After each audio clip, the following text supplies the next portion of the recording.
Transit ভারতকে দেয়া হবে না, এটা ছিল বাংলাদেশের অবস্থান। এই ট্রেনগুলোর মাধ্যমে যদি অস্ত্র পরিবহন করা হয়, সেই অস্ত্রে যদি কোনো গোষ্ঠী এবং সেটা যদি নাশকতার কোনো ব্যাপার ঘটে, তখন ভারত বলতে পারে যে আমার ট্রেনে হামলা হয়েছে, আমি এখানে মিলিটারি পাঠাবো। আপনি কি করে সেটা রোধ করবেন? আপনি বিনা পয়সায় বাংলাদেশের সার্বভৌমত্ব নিরাপত্তা বিপন্ন করে বাংলাদেশের মধ্য দিয়ে আরেকটি রাষ্ট্রকে, বাংলাদেশকে ছিন্ন বিচ্ছিন্ন করে অবাধে পণ্য চলাচলের জন্য, সামরিক পরিবহনের জন্য যে চুক্তি করে আসা হলো, সেটা কার স্বার্থে এবং বাংলাদেশের স্বার্থ এখানে কোথায় রক্ষিত হয়েছে? নাগরিক হিসেবে এটা আমাদের জানার অধিকার আছে, আমরা জানতে চাই। আমাদের সংবিধানের ১৪৫-এর ক অনুচ্ছেদে বলা হয়েছে আন্তর্জাতিক চুক্তি হলে সেটা পার্লামেন্টে প্লেস করতে হবে। অতীতের অভিজ্ঞতা বলে আওয়ামী লীগ কখনো কোনো আন্তর্জাতিক চুক্তি করে এসে পার্লামেন্টে সেটা উপস্থাপন করেনি।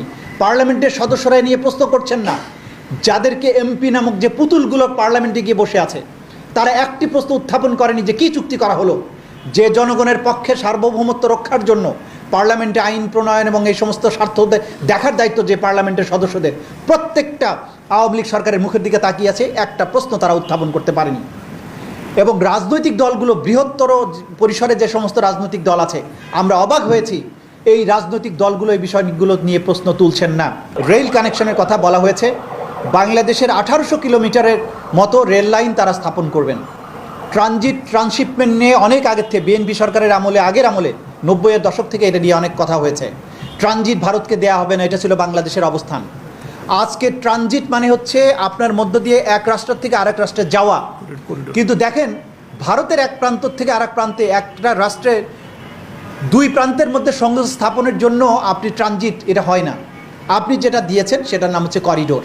করিডোর মানে এইখান দিয়ে আপনি অবাধে চলাচল করবেন, কোনো ট্যাক্স, কোনো কিছু বাংলাদেশ পাবে না। এখানে একটা স্বাধীন সার্বভৌম রাষ্ট্র প্রতিবেশী একটা প্রবল পরাক্রান্ত রাষ্ট্রকে অবাধে পণ্য এবং সামরিক বিষয় পরিবহনের জন্য রাষ্ট্রের মধ্য দিয়ে করিডোর দেয়া পৃথিবীর ইতিহাসে দ্বিতীয় কোনো দৃষ্টান্ত নাই।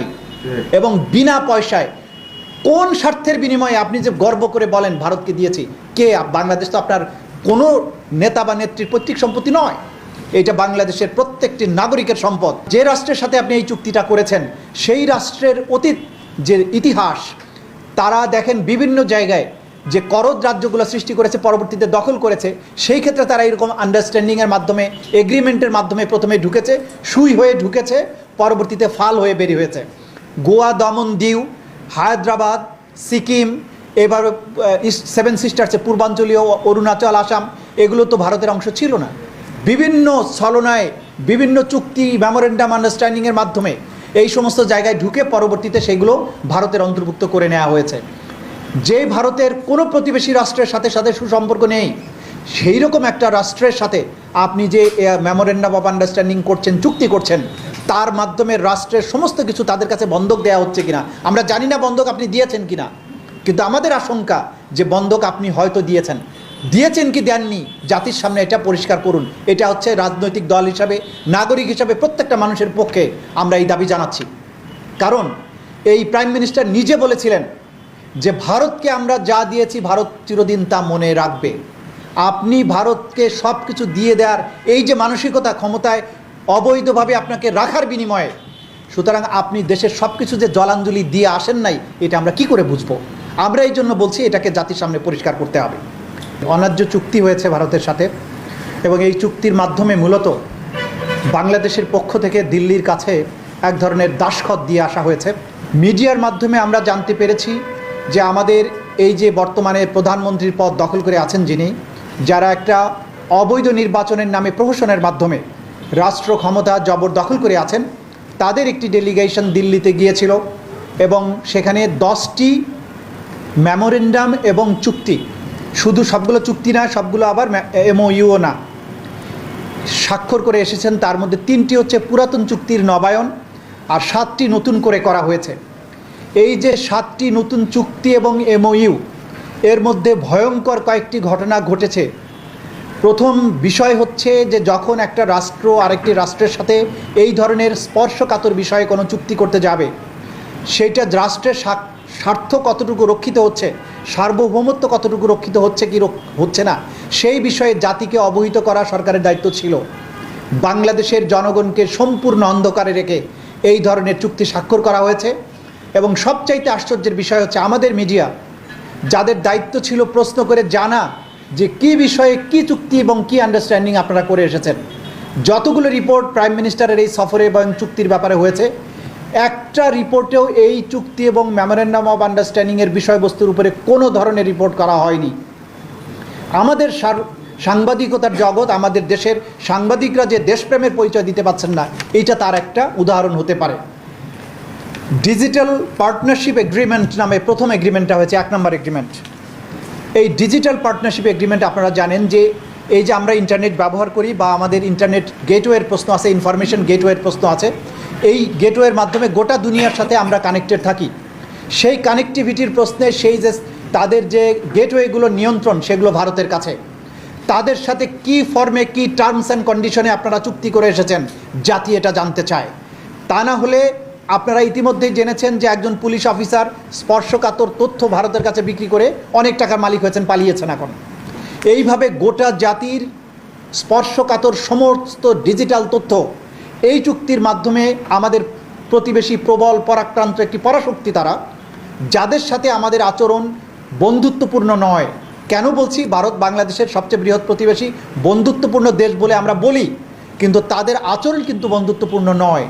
প্রতিদিন তারা সীমান্তে গুলি করে মানুষ মারে, আমাদেরকে ন্যায্য আন্তর্জাতিক নদীর হিস্সা যে পানি সেটা তারা দেয় না, আমাদেরকে গণতন্ত্র রক্ষা করতে দেয় না, আমাদেরকে এখানে গণতন্ত্র হরণ করে স্বৈরশাসককে বসিয়ে রাখার ব্যাপারে চেষ্টা করে, আমাদের ক্রমাগত আমাদের উপরে চেপে বসে আমাদেরকে সাবসার্ভিয়েন্ট বানানোর জন্য তারা ক্রমাগত প্রচেষ্টায় লিপ্ত। এমন একটি দেশের সাথে এমন স্পর্শকাতর কী চুক্তি করে আসলেন, সেটা জাতিকে জানানো হলো না, পার্লামেন্টকে জানানো হলো না। দেখুন, ডিজিটাল পার্টনারশিপ এগ্রিমেন্টের মাধ্যমে জাতির সমস্ত স্পর্শকাতর তথ্যের ব্যাপারে কি অঙ্গীকার বা কী চুক্তি আপনারা করে এসেছেন, জাতিকে জানাতে হবে। আমাদের বিশাল আশঙ্কা এখানে আছে। দ্বিতীয় চুক্তিটা করেছেন গ্রিন পার্টনারশিপ এগ্রিমেন্ট, আমরা জানি না যে এটার মধ্যে কী আছে। থার্ড হচ্ছে সমুদ্র সহযোগিতা এবং ব্লু ইকোনমি সংক্রান্ত মেমোরেন্ডাম অফ আন্ডারস্ট্যান্ডিং। আপনারা জানেন যে বর্তমান দুনিয়াতে সমুদ্র সীমা এবং সমুদ্রের যে সম্পদ, সেইটা নিয়ে রাষ্ট্রগুলো ক্রমাগত লড়াই করছে এবং আমাদের এই সম্পদটা সবচাইতে মূল্যবান সম্পদের একটা। সমুদ্রে আমাদের অ্যাক্সেস এবং সমুদ্রের নিচে যে সম্পদ আছে সেটা, এইটা নিয়ে আন্তর্জাতিক আদালতে বাংলাদেশকে মামলা করতে হয়েছে। ব্লু ইকোনমির নামে আপনি এইখানে ভারতকে অবাধ অ্যাক্সেস দিচ্ছেন কিনা, যেটা আমাদের সার্বভৌমত্বের বিরুদ্ধে যাবে, সেই বিষয়টি কি জাতির সাথে সামনে আপনাদেরকে স্পষ্ট করতে হবে। আরেকটা সাংঘাতিক রকমের স্পর্শকাতর জিনিস নিয়ে তারা হাত দিয়েছেন, সেটা হচ্ছে ইন্ডিয়ান ইন স্পেস এবং বাংলাদেশের ডাক এবং টেলিযোগাযোগ মন্ত্রণালয়ের সাথে চুক্তি হয়েছে। স্যাটেলাইটের মাধ্যমে আমাদের এই ভূখণ্ডের প্রত্যেকটা ইঞ্চিকে মনিটর করা এবং সেই বিষয়ে তারা চুক্তি করেছেন। এই চুক্তি করার মাধ্যমে আমাদের নিজস্ব স্যাটেলাইট ব্যবস্থা নাই, আমাদের বঙ্গবন্ধু স্যাটেলাইট নামে যে জিনিসটা আছে সেটা বাংলাদেশে চাইতে পূরণ করতে পারেন, এটা খুবই কম কাজে লাগে, আপনারা সবাই জানেন। এখন ইন্ডিয়ান স্যাটেলাইটের সাথে আপনি যে ইনস্পেসের সাথে চুক্তিটা করলেন, সেই চুক্তির মাধ্যমে আমাদের যতটুকু নিরাপত্তা ছিল তাও যদি তাদের হাতে তুলে দিয়ে আসেন, তাহলে আমরা এখানে কোথায় রাস্তায় চলবো সেই সব কিছু ইন্ডিয়া বসে বসে যদি মনিটর করে, তাহলে বাংলাদেশের আর্মি বাংলাদেশের যে নিরাপত্তার প্রশ্নে যে ভূমিকা নেবে, সেই ভূমিকা নেওয়ার তো কোনো সুযোগ থাকছে না।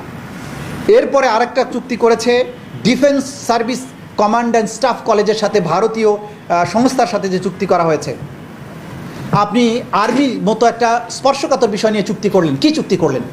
বাংলাদেশের সেনাবাহিনীর যে নিরাপত্তা পলিসি, আমাদের মাঝে একজন সামরিক বিশেষজ্ঞ আছেন, সেনাবাহিনীর সাবেক অফিসার আছেন, তিনি জানেন এই বিষয়ে, হয়তো তিনি কথা বলবেন, যে বাংলাদেশের নিরাপত্তা পলিসি সবচাইতে যে রাষ্ট্রকে সামনে রেখে প্রণয়ন করা হয় সেটা হচ্ছে ভারত, তারপরে মায়ানমার। যে রাষ্ট্রের পক্ষ থেকে স্বাধীনতার সার্বভৌমত্ব সবচাইতে বেশি হুমকির মুখোমুখি হতে পারে সেটা হচ্ছে ভারত। সামরিক বাহিনী এবং সমরাস্ত্র এই সব কিছুকে সেই রাষ্ট্রকে সামনে রেখে সাজানো হয়। সেইখানে আপনি সামরিক চুক্তির মতো একটা বিষয়ে হাত দিলেন, জাতিকে জানালেন না, এইটা নিয়ে কোনো পর্যালোচনা হলো না, এইটা নিয়ে বাংলাদেশের সার্বভৌমত্ব স্বার্থ রক্ষা হচ্ছে কি হচ্ছে না, এটা নিয়ে কোনো জায়গায় কোনো বিশ্লেষণ হলো না। আপনি চুক্তি করে আসলেন, কি করে এসেছেন আমরা এটা জানতে চাই। এইভাবে এই যে এই জাতীয় নিরাপত্তার ঝুঁকি আছে, কোথায় এটা আলোচনা হয়েছে, কোথায় বিশ্লেষণ হয়েছে, কোথায় পার্লামেন্টে অনুমোদন দিয়েছে? চুক্তি হয় রাষ্ট্রের সাথে আরেকটি রাষ্ট্রের। বাংলাদেশের জনগণ আপনাকে এই ম্যান্ডেট দিয়েছে, এইভাবে আপনি স্বাধীনতা সার্বভৌমত্ব নিরাপত্তাকে আরেকটি রাষ্ট্রের হাতে তুলে দেওয়ার মতো একটা চুক্তি করবেন। সুতরাং এই বিষয়গুলো আমরা যেহেতু ডিটেইল জানি না এবং না জানানোটাও একটা বড় ধরনের ষড়যন্ত্রের অংশ বলে আমরা মনে করি, জাতির সামনে পরিষ্কার করা হচ্ছে না, পার্লামেন্টে আলোচনা হচ্ছে না, এইভাবে একের পর এক স্পর্শকাতর এবং যেটার মাধ্যমে রাষ্ট্রের সার্বভৌমত্ব বিপন্ন হওয়ার আশঙ্কা আছে এমন চুক্তি করার মাধ্যমে এই সরকার যে জনগণের সরকার নয়, এই সরকার যে বাংলাদেশের স্বার্থে রক্ষা করতে সক্ষম নয় বা স্বার্থ রক্ষা করতে প্রস্তুত নয়, সেটাই জাতির সামনে পরিষ্কার হয়েছে। আমরা আজকে এবি পার্টির পক্ষ থেকে এই চুক্তিগুলোর ব্যাপারে সুস্পষ্ট ব্যাখ্যা দাবি করছি। যে সমস্ত মন্ত্রণালয়ের অধীনে যে সমস্ত চুক্তি এবং মেমোরেন্ডাম অফ আন্ডারস্ট্যান্ডিং সাইন হয়েছে, প্রত্যেকটা মন্ত্রণালয়ের দায়িত্ব হচ্ছে এই ব্যাপারে ডিটেইল প্রেস ব্রিফিং করে জাতিকে জানাবেন। তা না হলে আমরা ধরে নেব যে বাংলাদেশকে আপনারা বিক্রি করে এসেছেন, পণ্যের বাজারের মতো ভারতের কাছে গিয়ে বিক্রি করে এসেছেন। ক্লিয়ার করুন জাতিকে, তা না হলে এই বিষয় নিয়ে বাংলাদেশের মানুষকে আমরা বলবো যে এইভাবে যদি বিপন্ন করা হয়, যে স্বাধীনতার গর্ব করি আমরা 30 লক্ষ শহীদের রক্তের বিনিময়ে যেটা অর্জিত হয়েছে, এত শহীদের রক্তদানকে ধুলায় লুণ্ঠিত করে আরেকটা রাষ্ট্রের কাছে আপনি যদি দিয়ে আসেন, তাহলে এই স্বাধীনতার আত্মদান, রক্তদান এগুলো ব্যর্থ হয়েছে বলে ধরে নেওয়া হবে।